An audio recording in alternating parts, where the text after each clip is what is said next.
May the Best Brand Win with Scott Robertson's Music Biz Marketing Strategies. Now, here's your host, Scott Robertson. Oh, yeah. Happy Friday, everybody. You are wisely, very wisely tuned to May the Best Brand Win on Entertalk Radio, the undisputed leader in music biz talk. I am Scott. I'm your host and a man who believes that self-driving cars are really all driven by Satan, honestly. At least that's somebody driving them in that scenario. It's gonna come out later in the year. They're gonna say all self-driving cars really just the signal. We've traced the signal, and then the signal comes from hell. I'll take Satan over some soulless machine. In fact, Satan's got like a gazillion souls that he's been collecting over time. Many. I think we'd be in better hands.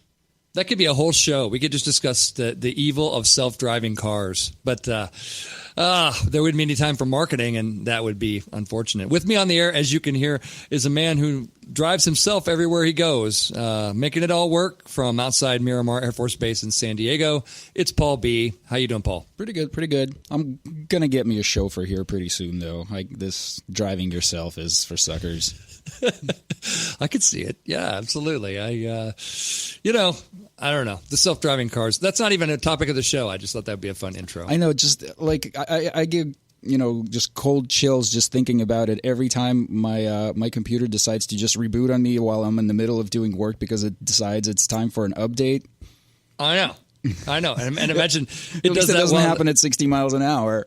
There's a truck coming at you and it says, hang on, we need to update the firmware right Windows now. is ready for the reboot. And you're like, oh, that's okay. Boom. Yeah, that could be bad. And you ever see those cars?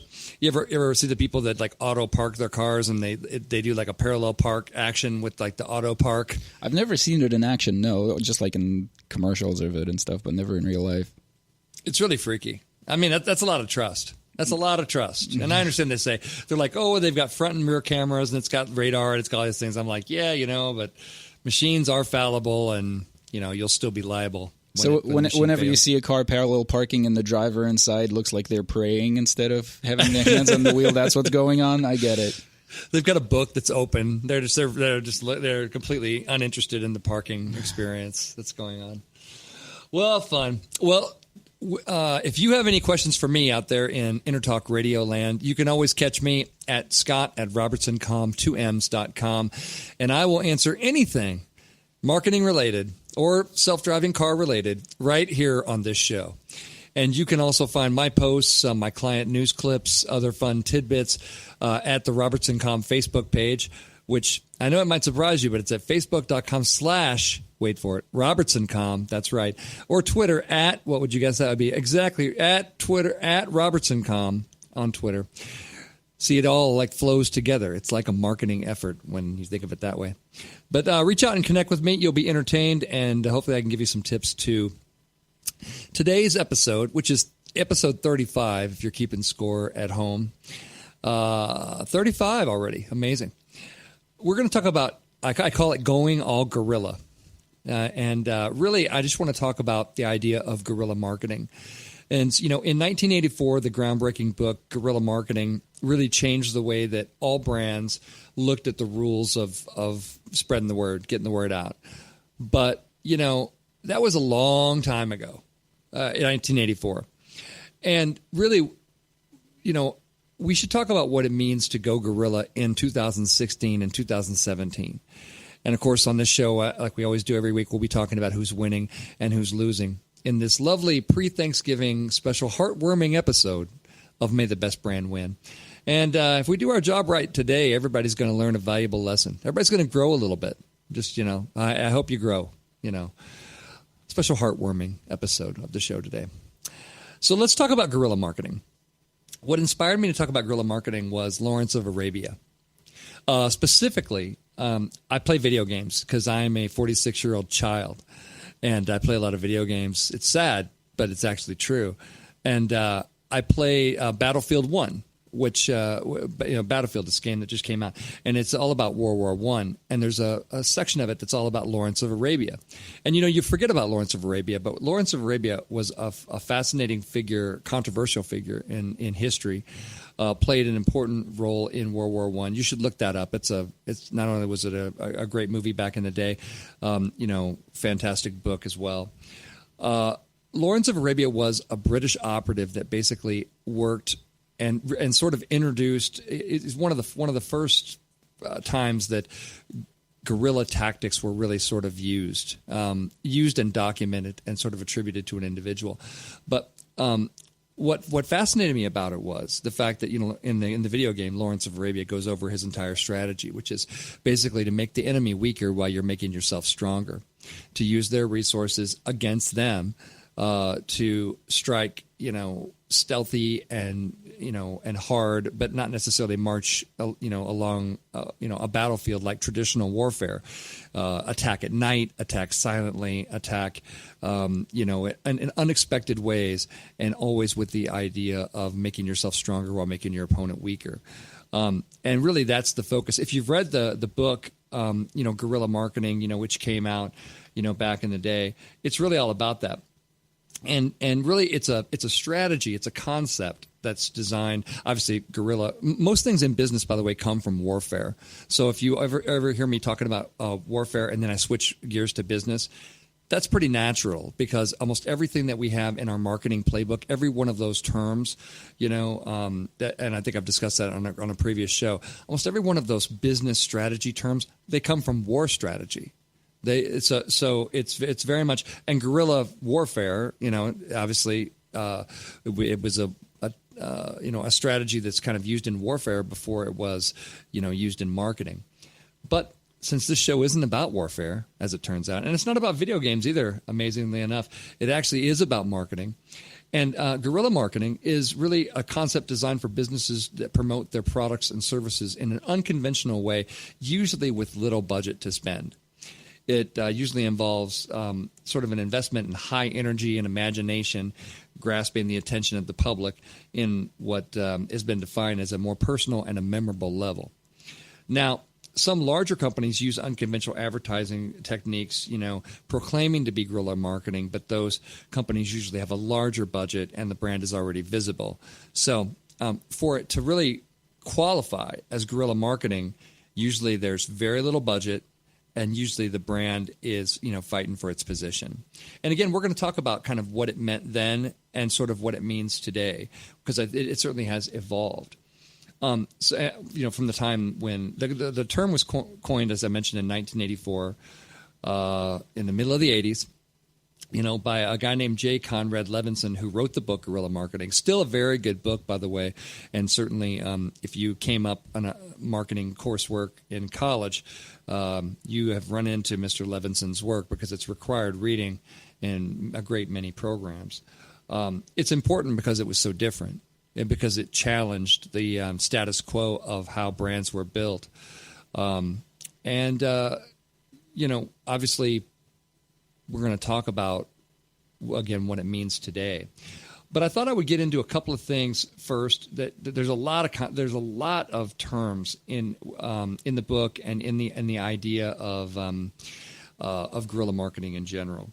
But let's dig into a couple of these.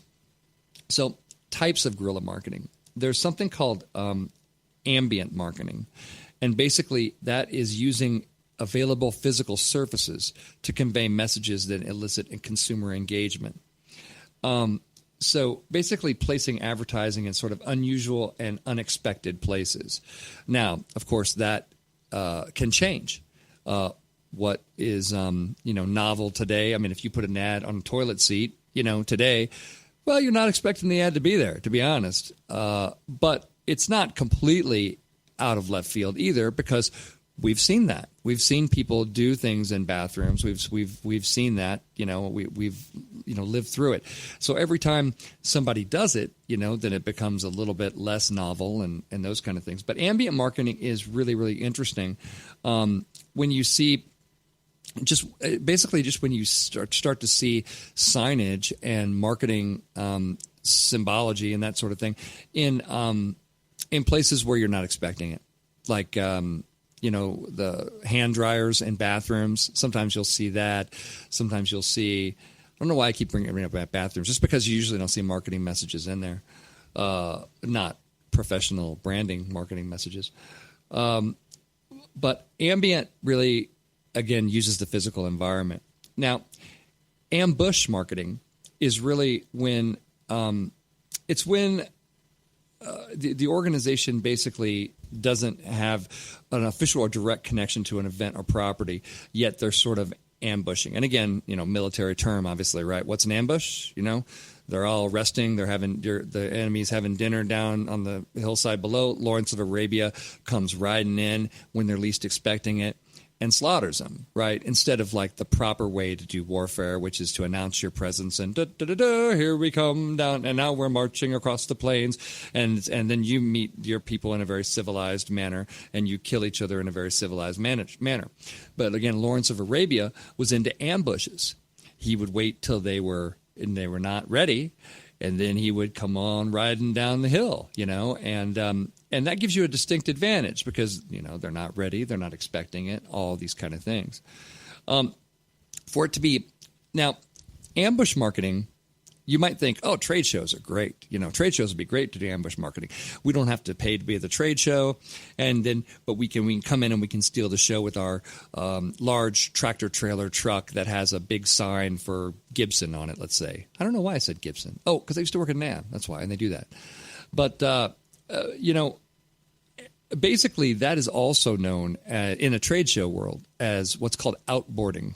And it's illegal. It's written in the exhibitor, agreements. It's written in the membership agreements of NAM, for example, and the Consumer Electronics Association, that if you're going to be kind of like part of the club, then you're not going to do things around the show. You're not going to take advantage of all the benefits that a trade show provides and not support the show. So you always have to kind of balance that. Obviously, marketing's a relationship business, as we talk about. So if you're going to ambush a show, you want to be careful. It does say something about your brand that may or may not be a positive thing, depending. Before I started working in trade shows, before I worked for NAM, I really didn't see anything wrong with, showing up at the show. There's lots of media there, doing some meetings under NDA and not really exhibiting at the show. But as I've come to be educated, from my time working, in the trade show space, that's not really good for anybody, because if the trade show doesn't do well, then all the benefits that you're trying to get from the trade show, they're not going to work out for you in the long run anyway. And plus, it's not going to be. It's just sort of a below board, way to run things. So, again, that's ambient and ambush. Let's talk about viral or buzz marketing. There's probably no term in marketing that's more misunderstood or misused than viral or buzz marketing. So, what is it? Viral marketing is a strategy that really encourages individuals to pass on a marketing message to others, which creates a potential for exponential growth for the message's exposure and influence. Like a virus, for example. Virus lives on because it infects the host, and then you spread it on. It's very hard to kill. Same kind of thing in marketing. Obviously, hopefully with a positive idea of a positive impact and not trying to infect the world. But viral marketing is sometimes referred to as word of mouth, creating a buzz, leveraging the media, yada, yada, yada. But viral marketing. And buzz marketing really uses high-profile media to encourage the public to discuss the brand and product. And smart people like you in the audience are probably going, well, Scott, that sounds an awful lot like public relations. Yeah, it does. Buzz marketing is usually a little bit more, when I've heard it used, and again, it just depends on who's using it, but I will say when it's used, it's usually short-term. Public relations is usually a long-term effort, and buzz marketing is about, well, how do we own Christmas? How do we own, the 4th of July? How do we own these kind of it's usually around, dates like that. And it's about, again, it is using the high profile media and trying to get a buzz, a quote unquote, a buzz going for the brand or product. And it certainly can be effective. I mean, you see things like Nintendo's new gaming system, the Switch, where it has a screen that pops out of it, and really they just start to get high-profile influencers on the web talking about it. They seed the product out. Of course, we always talked about the rules of how you do that correctly, right? Because you don't want to be caught trying to buy the buzz. That's only appropriate in California now that we have legalized marijuana, and Colorado, to be honest. But very different kind of buzz too, by the way. Not nearly as fun. Not, from my perspective, not nearly as fun. So that's what viral and buzz marketing are. I want to spend a little bit of time just talking about astroturfing, which you may not be familiar with the term, but it falls into the modern day guerrilla marketing strategies. So it derives from artificial turf used in stadiums or tennis courts, fake grass. What can I tell you? So it's like fake endorsements, fake testimonials, and fake recommendations. That's what astroturfing is. It's basically, and I know what you're thinking. Well, Scott, why in your right mind would you want to have a bunch of fake reviews? I mean, why did I receive 100 spam email messages since 9 o'clock this morning? Because some people in marketing are awful and should be beaten with a big stick, honestly. And astroturfing falls in that same kind of you should be beaten with a big stick sort of methodology. Don't do it. Don't do that. Don't ever do anything that's fake to your brand. Remember, we're in the long run here. We're about long-term relationships. You don't ever want to sacrifice that. You don't want to have a negative, detrimental effect on your brand. You don't want to do things that aren't authentic. And people are saying, well, what if I do something that's authentic and I don't get caught? Just don't. Seriously. There's so many great things to do that you don't need to engage in those kind of things. There are so many different things that you can talk about when you're talking about, street marketing is a great example too. Bands use street marketing quite a bit. That's an unconventional means of really advertising and promoting where the main goal is really to encourage consumers to remember and recall the brand and the product marketed. Street marketing for record releases and things like that. They send out young people out there and they talk to other young people. It's kind of like word of mouth, but they, gets its name because do things on the street. Lots of things to go guerrilla. And right now, my fellow guerrilla marketers, you are tuned to May the Best Brand Win on Entertalk Radio, the undisputed leader in music biz talk. Come on back. We're going to talk about who's winning and who is losing.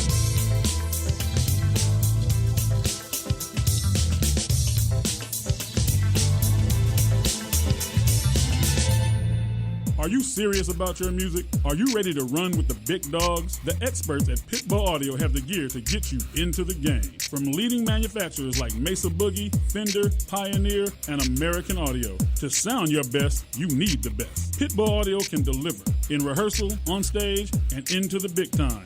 Dropping beats, shredding guitar, or making the crowd roar. Whatever you dream, Pitbull Audio can help make it happen. We are Pitbull Audio. We want you to play it loud. PitbullAudio.com. This is Jackie Bertoni from Jackie's Groove. Come join me weekly on my journey through the music business as I take you behind the velvet rope, interviewing industry notables such as Al Di Meola, Michael McDonald, and Al Jarreau, to name but a few. Listen to their stories on being in the studios recording #1 hits and onto the stages throughout the globe. Allow me to be your music historian. You can hear me live every Monday at 2 p.m. and every Wednesday at 12 noon Pacific Standard Time or 24/7 on jackiesgroove.com. Ready to get your groove on? Hi, I'm Tim Dolbear, the host of Sound Experience on Entertalk Radio. Each week, I talk with top professional audio engineers, producers, musicians, and the manufacturers that make the tools that we use in the studio each and every day. From capturing the perfect take to mastering your final release, and the tools and how the pros use them, we are going to dive deep into their process and learn from their experience. I look forward to you joining us each week on Sound Experience with me, your host, Tim Dolbear. Hey, it's Tracy Smith and Beth Venus of Girls Talk Rock right here on the Entertalk Radio Network. Every Wednesday at 5 p.m. Pacific. Okay, Beth, they know that, but we want you to know that the industry pro's choice is Silver Tiger Production. SDP is a full-service production agency offering sound, lighting, installations, talent buying, staffing, backline equipment rental, and sales. Kapow! It's everything in the entertainment performance industry. It's all that. SilverTigerProduction.com.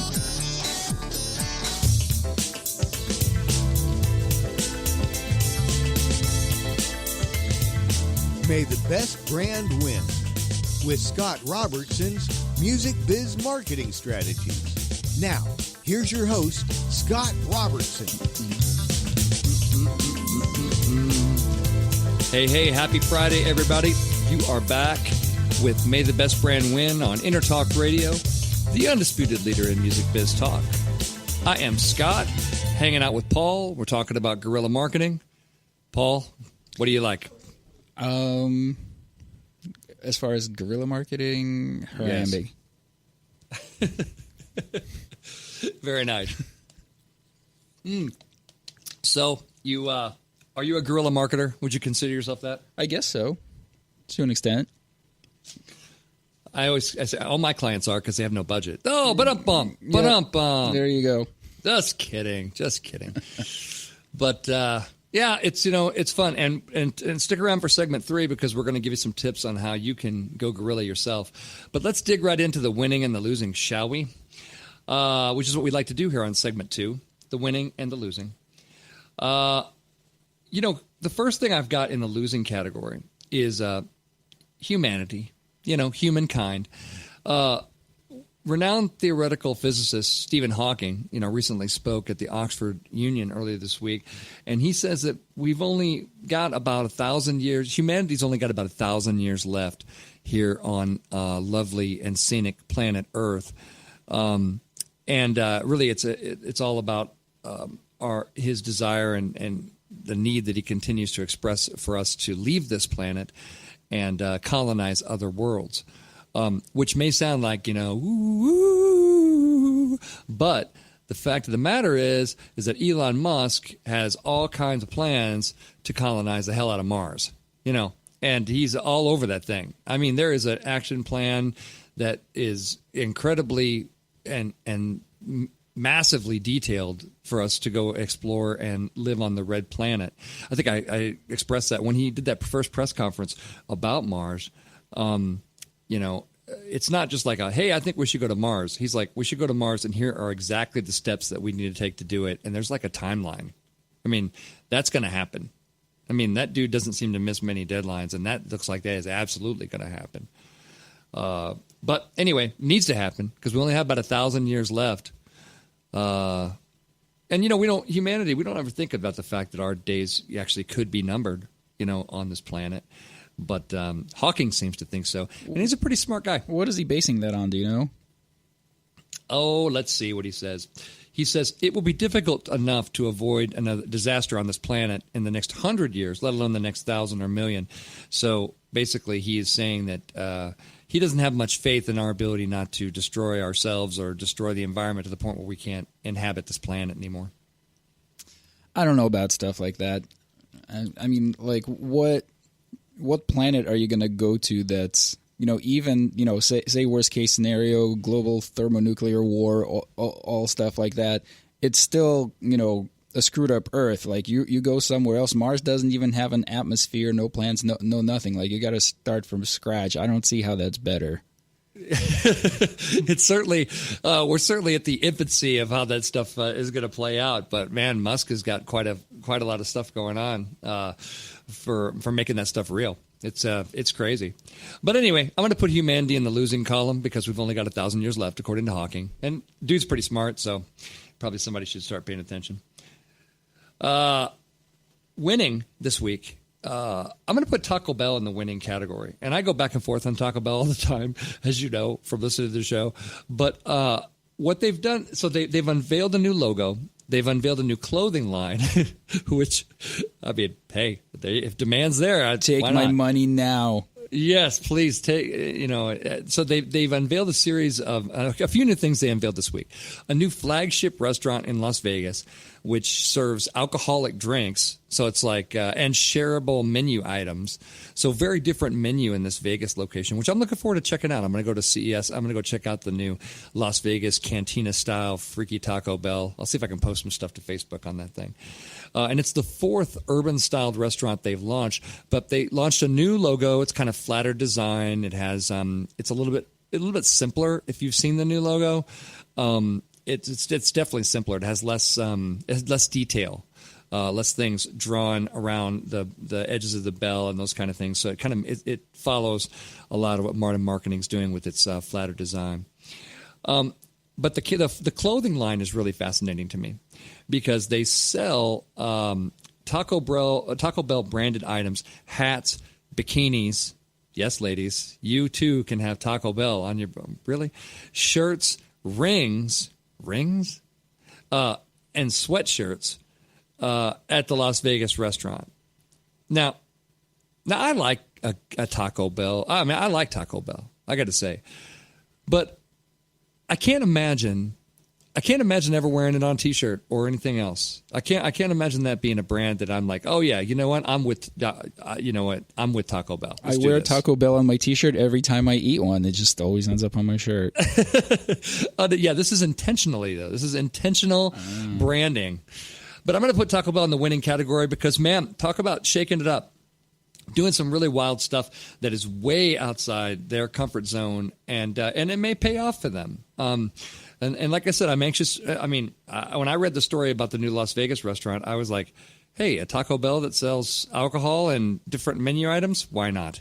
Let's go check that thing out. So anyway, that's going to happen. There you go. Let's talk about what's next here. Let's talk about the fake news. Let's talk about the fake news. I'm going to put this in the losing category. Lots of discussion about Facebook and basically some of the Facebook employees have formed a task force to battle quote unquote fake news that's all over Facebook.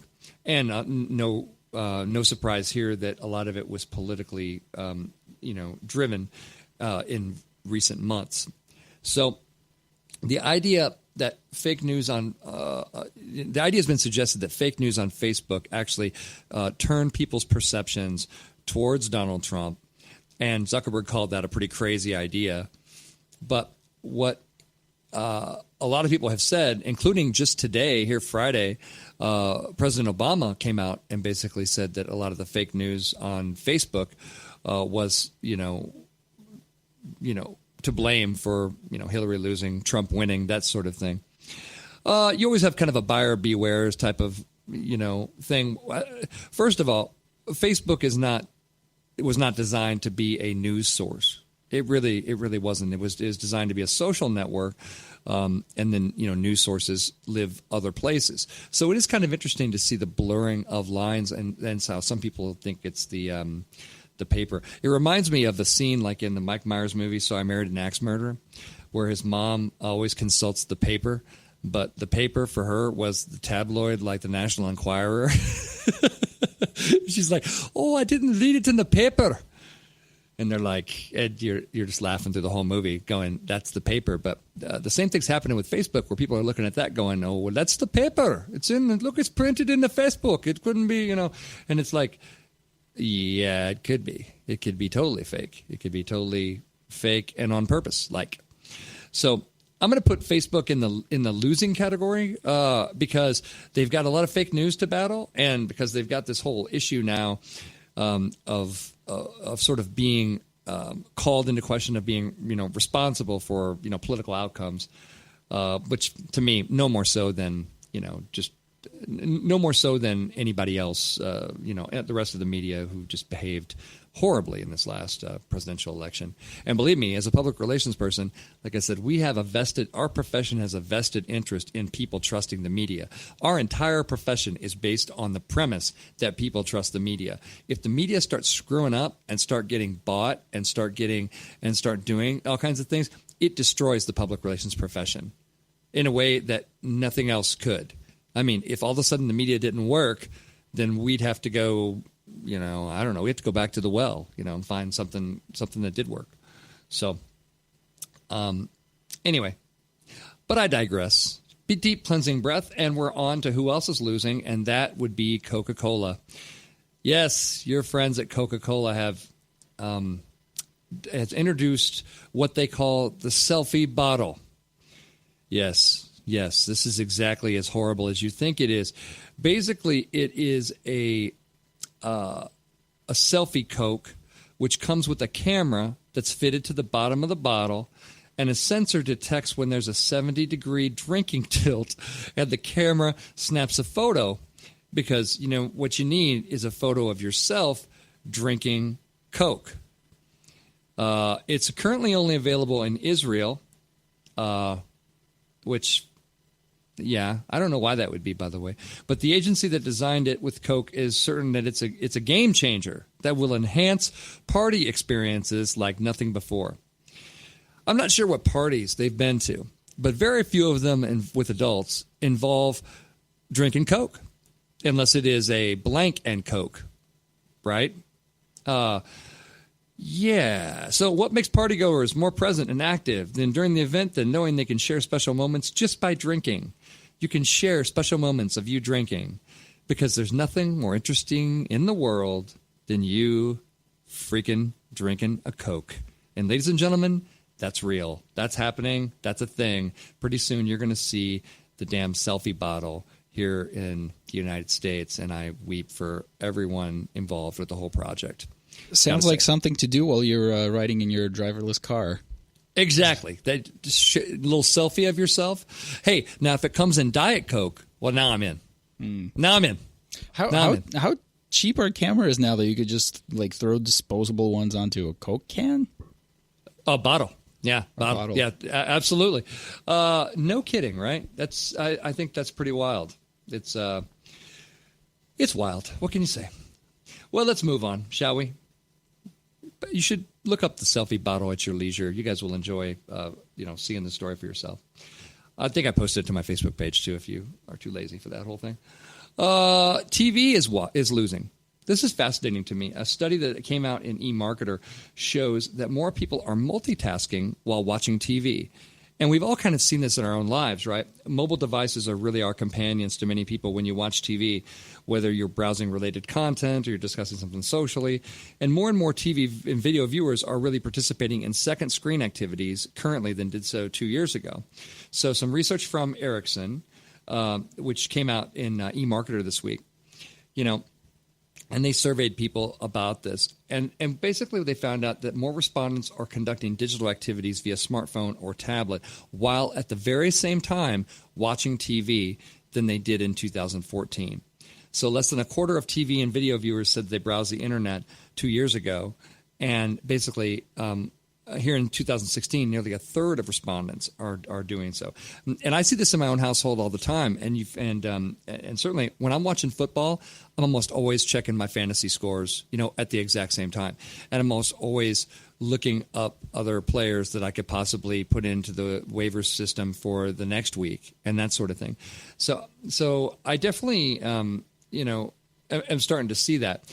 Now, how that plays out in marketing is the question of, do you have an audience that is your audience? Do you really have the audience? Just because the TV's on and your ads are running, are they really being watched? Or are people, when the commercials are on, are they on their mobile devices and that kind of thing? Because if it can be proven that they aren't watching, then it's going to be extraordinarily difficult for marketers to fork over a bunch of money for advertising, unless they do some kind of clever second screen that links in with your current screen. And then it gets creepy and it's like privacy related. And you don't really want to have the TV be smart enough to know what you're watching so that your mobile screen, backs up the same kind of thing. I think it's interesting, though. Definitely something for us marketers to pay attention to is the second screen phenomenon, particularly as it relates to television. Also in the losing category, I'm going to put humanity. No, basically, Oxford came out with its word of the year for 2016, and the word is post-truth. If you haven't heard post-truth used, it means relating to or denoting circumstances in which objective facts are less influential in shaping public opinion than appeals to emotion and personal belief. So it's kind of interesting because in this year of elections and Brexit and all that kind of thing, and don't forget where Oxford is, right? Everybody's clear on that. So it's kind of interesting to see where the post-truth word is coming from. But I think, again, it shows something, right? Basically what they're saying is facts are less influential in shaping public opinion than emotion or belief. Now, to me, that's always been true. You know, as a branding person, I mean, I did a whole show on and basically say emotion always beats facts. And I mean, when I say that, I mean, it beats it at a neurological level. It's like you don't have a choice. Like where you could say, I've got this lovely factual argument and I have this emotional argument. And you're like, we're not wired that way. We're not wired that way. And it's real important as a marketer that you get on that train, right? You need to understand how the human brain works. And that appeal to emotion and personal belief is going to beat the crap out of objective facts every day and twice on Sunday. It's going to happen. But anyway, I'm going to go ahead and throw humanity, and as post-truth becomes our word of the year. I think Homer Simpson said it best. Facts. You could use facts to prove anything. Facts can be used to prove anything. So true. It's so true. Well, also losing this week, companies, did you know, and you probably didn't, but let's say you did, that more millennials out there, those millennials, they are not connecting with the company mission. In a Gallup survey that I read a couple of days ago, millennials, it's the number of millennials who are connecting with the company's mission is down significantly. Only 40% of them feel strongly connected to the company's mission. And this study, some of the takeaways that they have discussed in this story is that millennials' sense of purpose is alarmingly low, and companies need to show millennials how they further the mission, and basically how crucial it is to connect your purpose with your organizational identity. Well, that's important for branding anyway, by the way. But if you have a millennials working for you, you should know that the mission statement, needs to be connected to what they feel like their part of the mission statement is going to be. I think that's interesting because you meet with a lot of companies and you read their mission statements and it looks like it was created like a mission statement generator, and it's a bunch of words, but they don't really say anything. And if you have one of those mission statements, then you probably just have it because it was part of a team building exercise, and it was right before the trust fall and the discussing the airing of grievances and who stepped on your feelings this week and that kind of thing. But pay attention to that survey. I would advise you to go check out that Gallup survey about millennials and company mission. And that's who's winning and who's losing this week on May the Best Brand Win on Entertalk Radio. Come on back in segment 3. I'm going to give you some tips that you can use to go Guerrilla. See you in a few.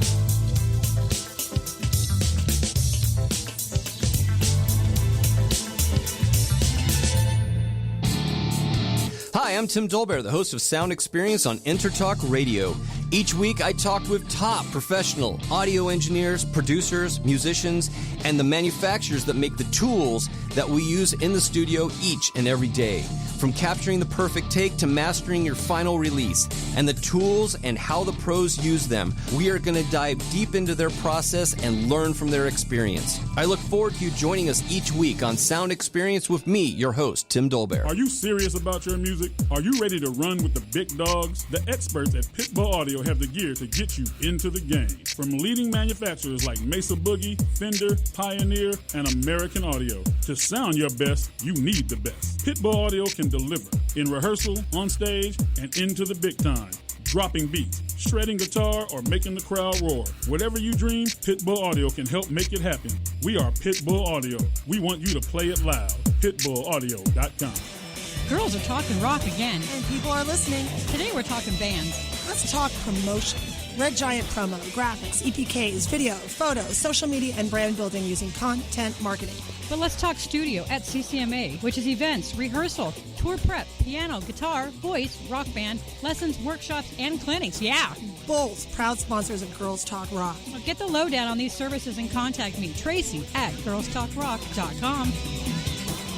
This is Jackie Bertoni from Jackie's Groove. Come join me weekly on my journey through the music business as I take you behind the velvet rope, interviewing industry notables such as Al Di Meola, Michael McDonald, and Al Jarreau, to name but a few. Listen to their stories on being in the studios recording #1 hits and onto the stages throughout the globe. Allow me to be your music historian. You can hear me live every Monday at 2 p.m. and every Wednesday at 12 noon Pacific Standard Time or 24/7 on jackiesgroove.com. Ready to get your groove on?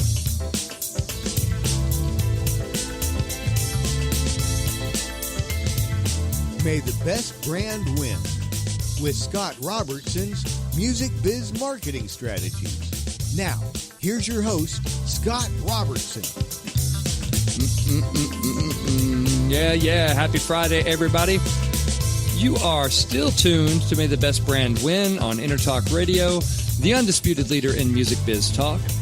I'm still Scott. We just did Winning and Losing. With me is Paul B. Hey, Paul, what did you like?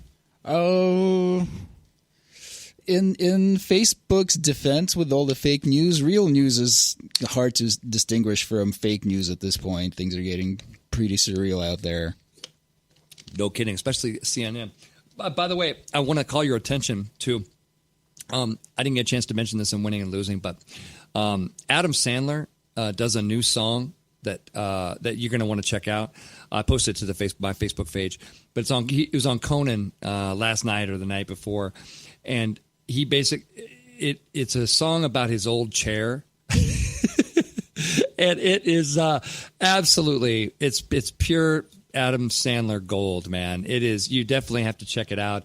It's about his special relationship with this old chair, and it is hysterically funny. I absolutely encourage everybody to check that out.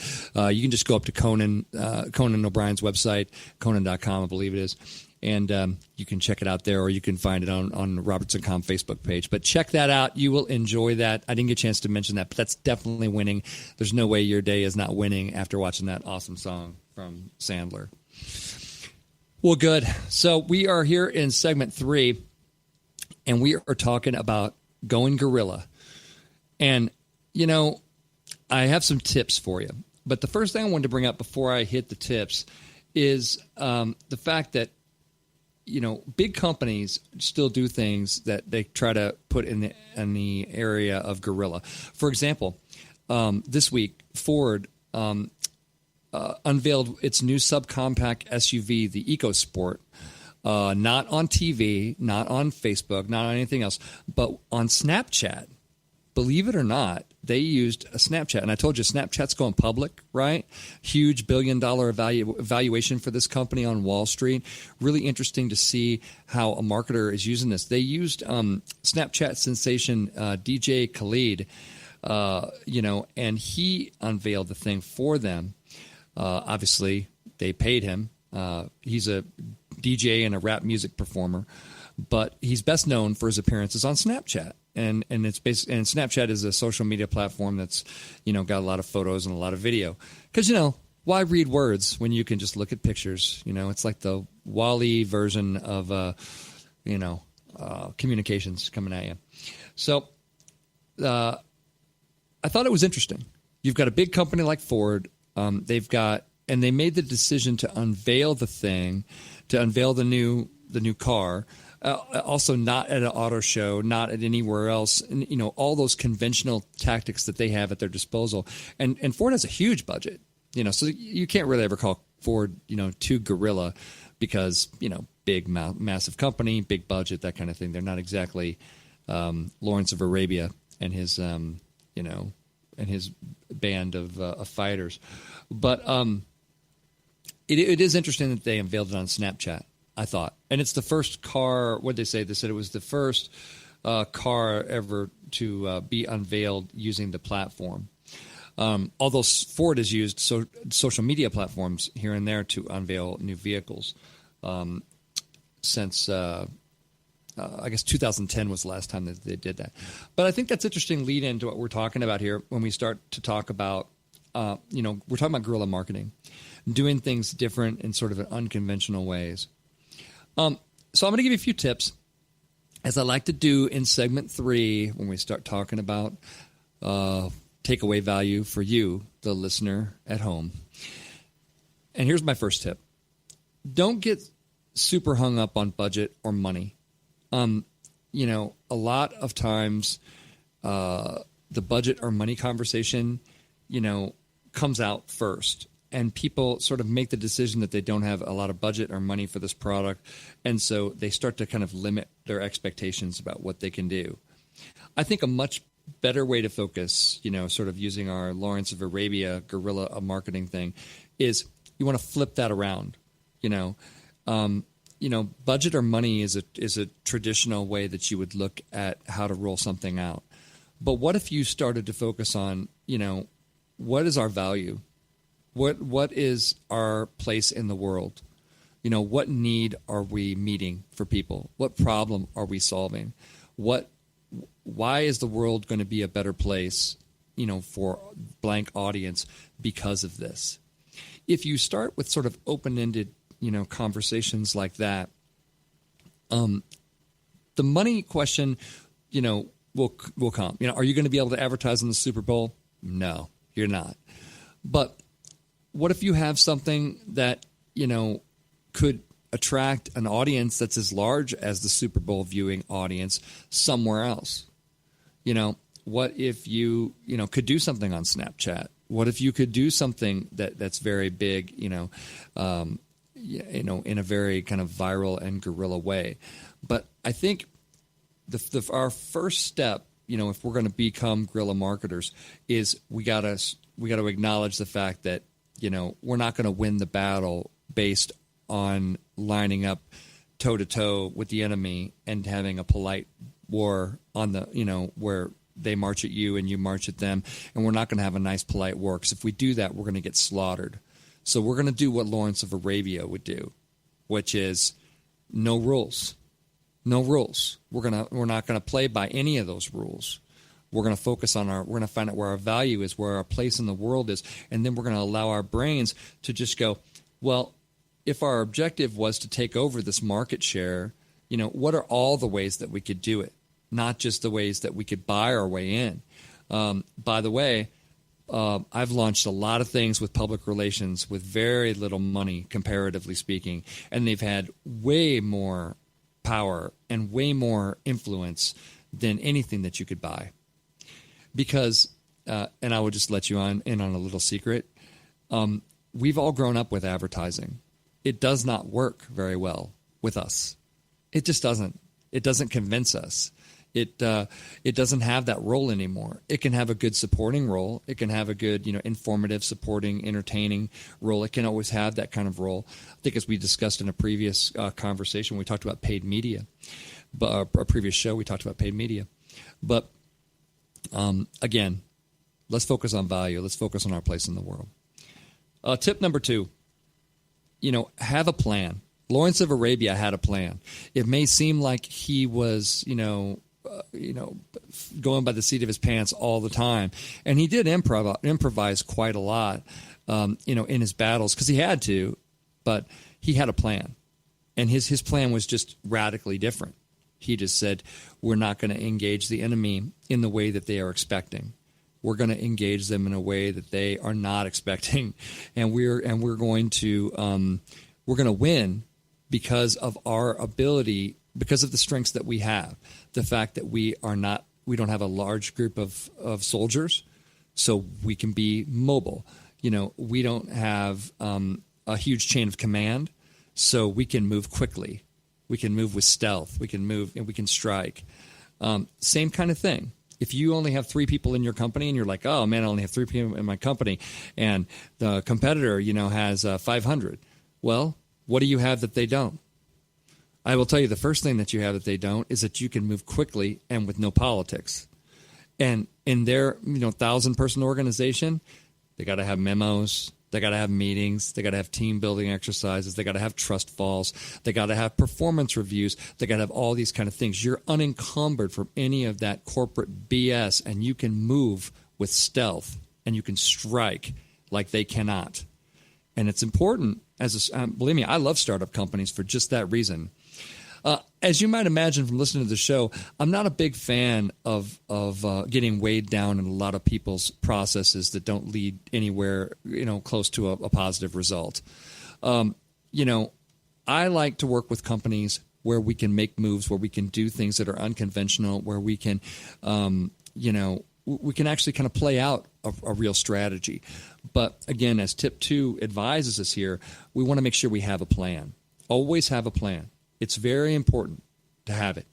And understand, again, all the things that come with the plan. We've did a whole show on planning, so go and download that one and make sure you've got it. But make sure when you have a plan, you've done your recon, you've done your research. You know about your resources. You know how you're going to measure things. You know what your execution plan is going to be. You know what your backup plan, in case the plan goes south, is going to be too. You know about all those things. It's incredibly, incredibly important to be able to do that. Tip number 3, research your competitors. And and research them in this way. You want to look for patterns about how they launch things. Your competitors, if they always launch things at trade shows, great. Okay, you know what they're gonna do. That's their plan. A lot of people in the business world, particularly in larger companies, they start to fall in love with what they did last. Oh, well, what did we do last year? Or what did we do this? Oh, well, if we did it last year, then let's just dust it off and change a few words and that kind of thing. Right. Remember that appearance of marketing stuff that we talk about? Right. That's when you start to see that, really come to pass. If you can see those patterns from your competitors, take your top 3 competitors in the marketplace and really analyze what they do. How do they launch? What means they use? Is there a lot of paid going on? Are they doing a lot of paid? Do they have a lot of earned? Are they doing a lot of stuff on social? Where do they have? And then you can, you can devise your own strategy to kind of zig when they zag. And so few companies really do this. This is real marketing, by the way. Real marketing is smarts. It's when you're sitting in the battle tent and you're going, it looks like they're trying to take this hill, and this hill. How can we stop that? And which hills can we take? And what can we do? That's the fun part. It's like a big old game of Stratego or Risk or something. It's absolutely that. That's real marketing. When you are researching people, when you have a reason, and when people say, why are you doing this? You say, well, the reason we're doing this is because we have a strategy to take market share in this way, and this way, and this way, right? And you'd be amazed at how many big companies I meet with. I'm like, why are we doing this? And they're like, well, because we did it last year and it worked and it drove some sales and that kind of thing. And I'm like, that's not a reason. That's not a Lawrence of Arabia reason, right? Do better than that. Research your competitors. Zig when they zag. You will be better than they are. That is the plan. That is actually 100% of the plan when you think about it. So make sure that you're doing that research. Number 4, use your opponent's resources against them. Oh, man. If Lawrence of Arabia in World War I was known for one thing, it was raiding supply lines, right? Raid supply lines, raid supply tents, raiding things. And then why would he do that? Why were those targets for him?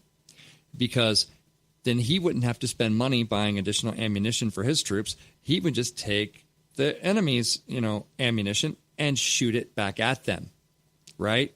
Ultimate guerrilla warfare is using their resources against them. Now, I know you say, wow, Scott, you play way too much Battlefield. I can feel it. I can see it. I can tell that your life is all about you playing video games in a dark room in the PlayStation 4 and dreaming up new radio shows. And you wouldn't be wrong, I'm going to tell you. But, using your opponent's resources against them is a big deal. And if you can master this, again, it comes from that recon that we did, right? We recon what our competitors are doing. If they are, coming out with a new product, for example, what can we do that will sort of use their wind, against them? That kind of thing. You kind of see this in the mobile phones, by the way. You can because there's a lot of money spent on mobile phones. You can witness their tactics pretty easily. But do you ever notice, when does Apple launch products? Everybody know, right? They have a press conference when? Late August. When's the product available? September, right? When's the new iOS coming out? Same time, right? Exactly. So when you know stuff like that, and of course there are other mobile phone competitors do, they tend to use it. They tend to come out, beforehand. They tend to use the wave, and they'll go to journalists and say, hey, when you're talking about the new, this, what if we went out a few weeks ahead of time, and then you could compare their stuff with our stuff so that we could, it's a classic public relations thing. If you know somebody's going to do a launch, you launch earlier, especially even if you soft launch with some press, so that you can kind of infiltrate their stories. It's better for it's much better for the reporter, because the reporter gets a more balanced story. They get the information, and at the same time, it weakens your competitor, because their story, which would have been all about them, you've now infiltrated, and you're in there. And people say, "Well, Scott, how do you do that? That sounds crazy." Well, you take the Google and you type in your competitor's name, you see who's writing about them, and you add them to your media list. Oh, I know. It's difficult. It's hard to do. I know, and that's why it's difficult. But try not to be scared off by the incredible complexity of what I just said. And of course, I'm being sarcastic, but it's super easy to do.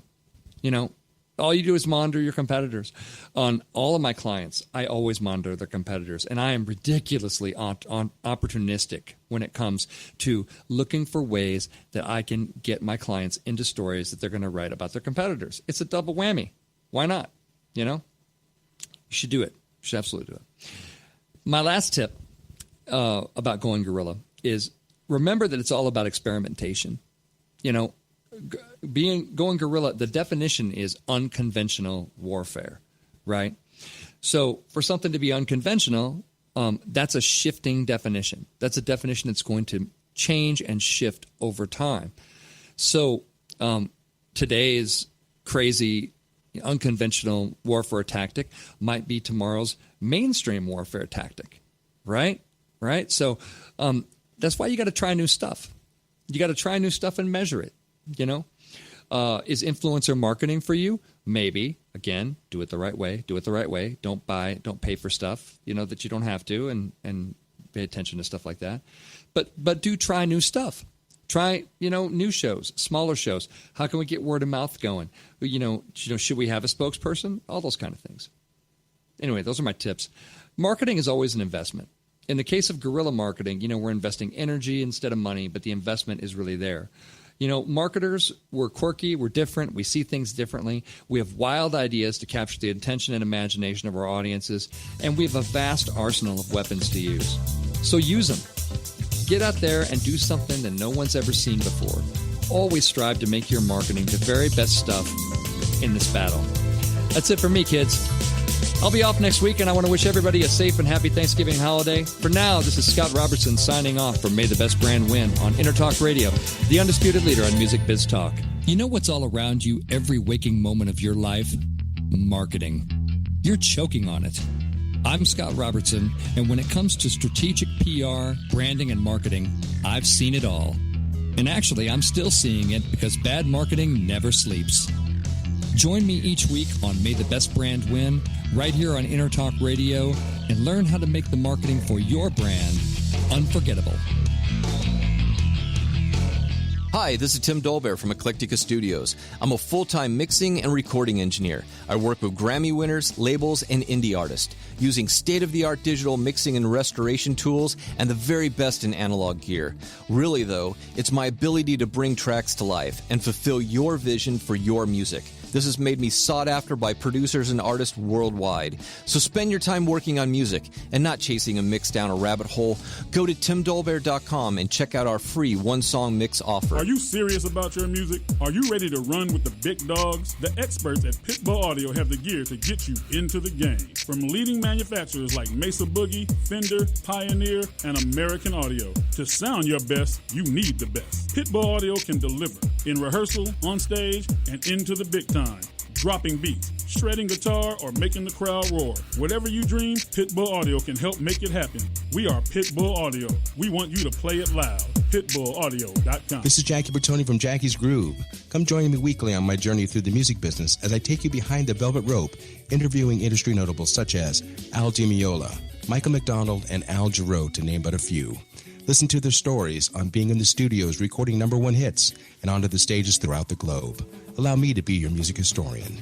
You can hear me live every Monday at 2 p.m. and every Wednesday at 12 noon Pacific Standard Time or 24/7 on jackiesgroove.com. Ready to get your groove on?